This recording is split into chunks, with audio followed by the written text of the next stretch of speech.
Hello guys, कैसे हो आप लोग। देखो, पिछली क्लास जो थी उस पिछली क्लास में हम लोगों ने बात करी थी, जितने भी सेल ऑर्गन थे उनके बारे में बात कर ली थी। आज हम कोशिका का जो इम्पोर्टेंट टॉपिक है उसके बारे में बात करते हैं और आज का हमारा टॉपिक है केंद्रक या न्यूक्लियस। केंद्रक जिसे इंग्लिश में बोलते हैं न्यूक्लियस। केंद्रक या न्यूक्लियस की बात करें तो सबसे पहले एक साइंटिस्ट थे एंटोन वॉन ल्यूवेनहॉक।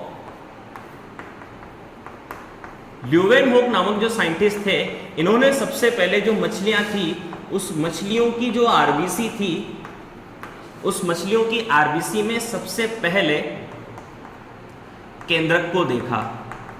लेकिन इसकी खोज का जो श्रेय जाता है वो रॉबर्ट ब्राउन को जाता है। क्यों जाता है? क्योंकि रॉबर्ट ब्राउन ने केंद्रक का विस्तृत अध्ययन किया, इस वजह से रॉबर्ट ब्राउन को खोज का श्रेय दिया जाता है। यानी जो केंद्र की खोज रॉबर्ट ब्राउन नामक वैज्ञानिक ने की। इन्होंने भी जो ऑर्किड जो प्लांट होता है, उस ऑर्किड पादप की जो जड़ होती है, उस ऑर्किड पादप की जड़ में जो केंद्रक था उसको देखा और उसकी स्टडी की, उसका अध्ययन किया। आगे बात कर लेते हैं। जो केंद्रक जो होता है उस केंद्रक को कोशिका का नियंत्रक व निर्देशक कहा जाता है। इसके साथ साथ जितनी भी कोशिका के अंदर होने वाली विभिन्न प्रकार की जैव रासायनिक क्रियाएं होती हैं, उन जैव रासायनिक क्रियाओं का जो नियंत्रण जो करता है वो केंद्रक ही करता है। इसलिए से लिवर ऑफ सेल भी यानी बोला जाता है, यानी कोशिका का यकृत भी बोला जाता है। समस्त जैव रासायनिक क्रियाओं पर यह नियंत्रण करता है। जैव रासायनिक क्रियाओं पर नियंत्रण। आगे बात करते हैं जो केंद्रक जो होता है, इस केंद्रक की और स्पेशलिटी की बात करते हैं तो केंद्रक जो होता है वो दोहरी झिल्ली से आबद्ध कोशिकांग होता है। दोहरी झिल्ली से आबद्ध कोशिका। आगे बात करते हैं केंद्रक के प्रकार की। तो प्रकार की बात करें तो आप लोगों को पता है प्रोकैरियोटिक तथा यूकैरियोटिक कोशिकाएं जो होती हैं अलग अलग प्रकार का केंद्रक पाया। जैसे प्रोकैरियोटिक कोशिका में अस्पष्ट केंद्रक और यूकैरियोटिक कोशिका में सुस्पष्ट केंद्रक। तो प्रोकैरियोटिक कोशिका में पाए जाने वाला केंद्रक प्रोकैरियोटिक केंद्रक, यूकैरियोटिक कोशिका में पाए जाने वाला केंद्रक यूकैरियोटिक केंद्रक। तो प्रोकैरियोटिक केंद्रक और दूसरा होता है यूकैरियोटिक केंद्र। चलिए आगे बात कर लेते हैं। यूजुअली जो स्तनधारी जंतु जो होते हैं उनकी जो वयस्क जो आरबीसी होती है, उस वयस्क आरबीसी और पादप जो होते हैं उन पादप में जो चालनी नलिकाएं जो होती हैं, उस चालनी नलिका यानी वयस्क स्तनधारी जंतु के वयस्क आरबीसी और पादपों की चालनी नलिका जो होती है, उस चालनी नलिका इन दोनों कोशिकाओं में केंद्रक जो होता है वो अनुपस्थित होता है। केंद्रक अनुपस्थित होता है। ठीक है, आगे बात कर लेते हैं यूजुअली इसकी आकार व आकृति की। तो इसके आकार और आकृति की बात करते हैं तो इसका आकार सामान्यतः कोशिकाओं में गोलाकार या फिर अंडाकार होता है। और इसकी साइज की बात करें तो 20 म्यू इसकी साइज होती है। उसके बाद आगे बात कर लेते हैं इसकी संख्या की। तो संख्या से रिलेटेड काफ़ी सारी बातें हैं। सबसे पहली चीज़ तो हम बात कर लेते हैं सामान्यतः कोशिकाओं में, सामान्यतः जितनी भी कोशिकाएं होती हैं उन कोशिकाओं में इनकी संख्या 1 होती है। ठीक है, बट कुछ कोशिकाएं जैसे पैरामीशियम इसकी संख्या 2 होती है, यानी एक गुरु केंद्रक और एक लघु केंद्रक। तो गुरु केंद्रक और लघु केंद्रक 2 होते हैं केंद्रक पैरामीशियम कोशिका में। प्रोटोजोआ संघ जो होता है उस प्रोटोजोआ संघ का एक प्राणी होता है जिसे स्लीपर जंतु के नाम से भी जानते हैं। उसके साथ साथ ही वाउचीरिया एक शैवाल होता है। तो वाउचीरिया जो शैवाल होता है उसमें तो असंख्य केंद्रक पाए जाते हैं। अगर पादप कोशिका जो होती है इस पादप कोशिका में अगर असंख्य केंद्रक पाए जाते हैं, तो पादप कोशिका में अगर असंख्य केंद्रक पाए जाते हैं तो इस कंडीशन को बोलते हैं सिनोसाइटिक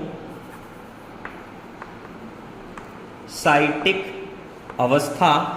और अगर जंतु कोशिका में यही कंडीशन पाई जाती है तो जंतु कोशिका में इस कंडीशन को बोलते हैं सिनकाइटियम अवस्था कहा जाता है। तो इस प्रकार से आप लोगों को इस चीज का ध्यान रखना है। अगर पादप कोशिका में असंख्य केंद्रक तो सिनोसाइटिक और जंतु कोशिका में तो सिनकाइटियम अवस्था इसे कहा जाता है।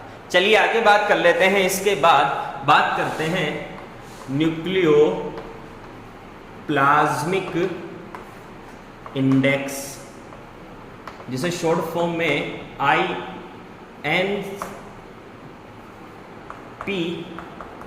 बोला जाता है। इसका मतलब होता है केंद्रक द्रव्य व कोशिका द्रव्य का जो अनुपात होता है वही न्यूक्लियोप्लाज्मिक इंडेक्स कहलाता है। तो NPI का अगर फॉर्मूला बनाते हैं तो वो होता है VN/VC - VN। VN का मतलब होता है वॉल्यूम ऑफ न्यूक्लियोप्लाज्म, यानी केंद्रक द्रव्य का आयतन अपॉन कोशिका द्रव्य का आयतन, यानी VC का मतलब साइटोप्लाज्म यानी वॉल्यूम ऑफ साइटोप्लाज्म, और VN का मतलब भाई तो केंद्रक द्रव्य जो है उसके आयतन, और उसके बाद जो कोशिका द्रव्य होता है उसके आयतन में से अगर केंद्रक द्रव्य के आयतन को माइनस कर देते हैं तो हमारे पास क्या जाता है न्यूक्लियोप्लाज्मिक इंडेक्स। यूजुअली एक साइंटिस्ट था एटरविन, उस एटरविन ने इसके बारे में बताया था।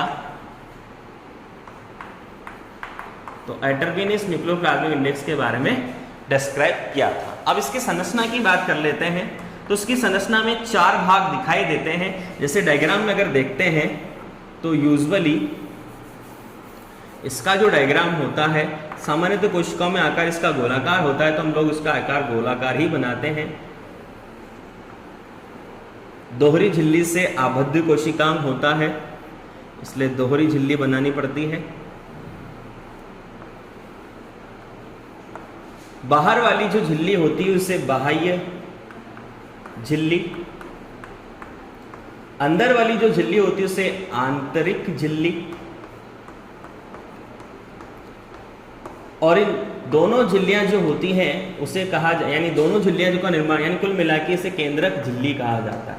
तो केंद्रक झिल्ली जो होती है वो 2 झिल्ली से मिलकर बनी होती है। और रॉबर्टसन के इकाई कला मॉडल के अनुसार प्रोटीन वसा प्रोटीन जो होती है यानी प्रोटीन फास्फोलिपिड प्रोटीन की त्रिस्तरीय परत में पाई जाती है। केंद्रक झिल्ली की बात करें, इसकी मोटाई की बात करें केंद्रक झिल्ली की, तो केंद्रक झिल्ली की जो मोटाई होती है वो 75 एंगस्ट्रॉम होती है। और 2 झिल्लियां जो होती है यानी बाह्य झिल्ली और आंतरिक झिल्ली, इन दोनों के बीच का जो गैप होता है, अवकाश जो होता है, उसे बोला जाता है पेरीमाइटोकॉन्ड्रियल अवकाश, सॉरी परिकेंद्रकीय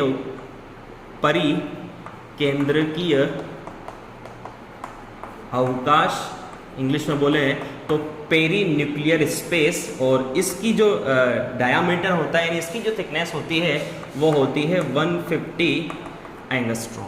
आगे बात कर लेते हैं, जो ये केंद्रक झिल्ली जो होती है वो कंटिन्यूस न होकर बीच बीच में यानी असतत होती है, बीच बीच में कुछ छिद्र पाए जाते हैं जिसे केंद्रक छिद्र कहा जाता है।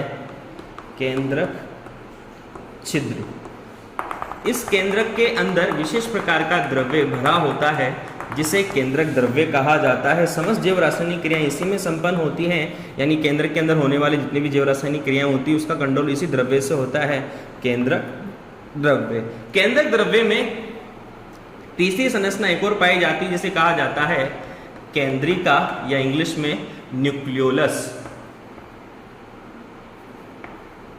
न्यूक्लियोलस या केंद्रिका की बात करते हैं तो इसकी जो केंद्रिका है, इस केंद्रिका की जो खोज की थी वो फोंटाना नामक साइंटिस्ट ने करी थी। और इसे केंद्रिका जो नाम दिया यानी न्यूक्लियोलस जो नाम दिया वो दिया बोमन ने। इस चीज का आप लोग ध्यान रखें। केंद्रिका जो होती है, इस केंद्रिका से रिलेटेड काफी सारी बातें हैं। राइबोसोम का निर्माण स्थल केंद्रिका से होता है, यानी राइबोसोम का निर्माण जो होता है वो केंद्रिका से होता है। तो जो राइबोसोम फैक्ट्री जो होती है वो न्यूक्लियोलस या केंद्रिका होती है, यानी केंद्रिका को राइबोसोम फैक्ट्री बोला जाता है। आगे हम अगर बात करते हैं तो यूजुअली एज यूजुअल होता क्या है कि केंद्रिका जो होती है, यानी केंद्रिका, इस केंद्रिका की अगर संरचना के बारे में बात करते हैं तो केंद्रिका की जो संरचना होती है वो इस प्रकार की होती है।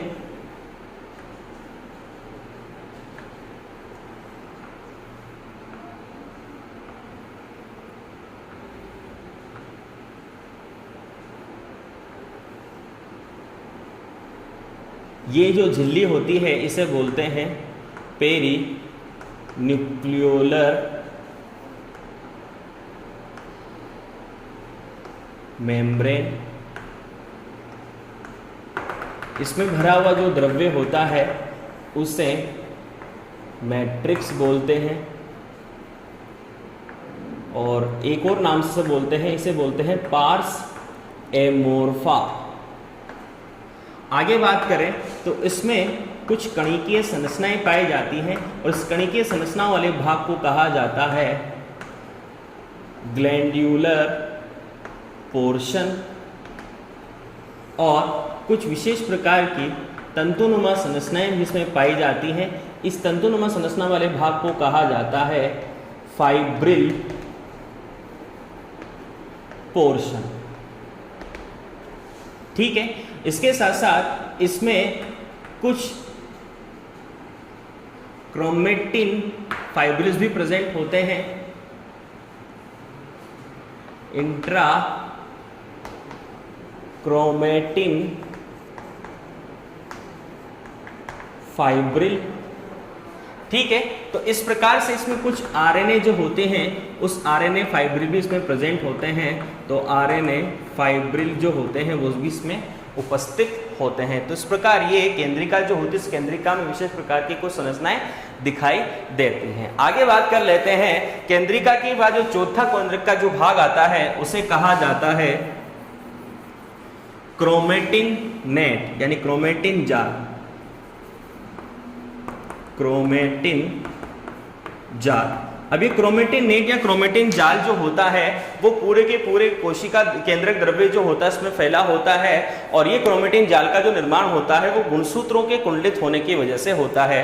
यूजुअली अगर देखा जाए तो क्रोमेटिन जाल जो होता है उस क्रोमेटिन जाल का निर्माण तो होता है गुणसूत्र से, गुणसूत्रों का निर्माण होता है डीएनए से, और डीएनए का निर्माण होता है जीन से। तो अगर बात करें तो कोशिका की सबसे छोटी इकाई की बात करें तो वो जीन होती है, जीन से मिलकर डीएनए बनता है, डीएनए से मिलकर गुणसूत्र बनते हैं, और गुणसूत्र से क्रोमेटिन जाल का निर्माण होता है।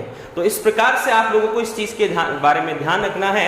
आगे बात कर लेते हैं विशेष प्रकार के अभिरंजन से जब इस क्रोमेटिन जाल को अभिरंजित किया जाता है उसमें दो क्षेत्र दिखाई देते हैं। जो गहरे रंग से अभिरंजित होता है उसे हेटेरोक्रोमेटिन कहा जाता है, जो हल्के रंग से अभिरंजित होता है उसे यूक्रोमेटिन भाग कहा जाता है। इसके बारे में जो सारी डिटेल जो बात करेंगे वो हम गुणसूत्र वाला जो टॉपिक है उसमें बात करेंगे, क्योंकि गुणसूत्र वाले टॉपिक में आपको हर चीज समझ में आ जाएगी। तो क्रोमेटिन जाल से रिलेटेड हम लोगों ने सारी बातें कर ली हैं। अब गुणसूत्र जो नेक्स्ट टॉपिक जो पढ़ेंगे हम अगली क्लास में पढ़ेंगे। तो यहां तक के लिए इतना ही।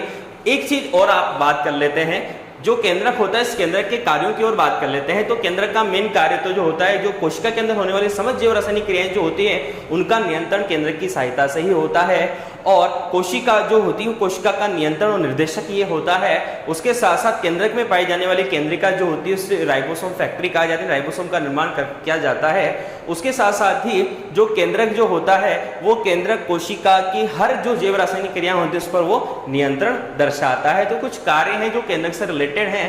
तो और दूसरी बात, जो आनुवांशिक पदार्थ जो होते हैं कोशिका के, जो आनुवांशिक पदार्थ जो होते हैं उनका संग्रहण भी केंद्रक के द्वारा ही किया जाता है।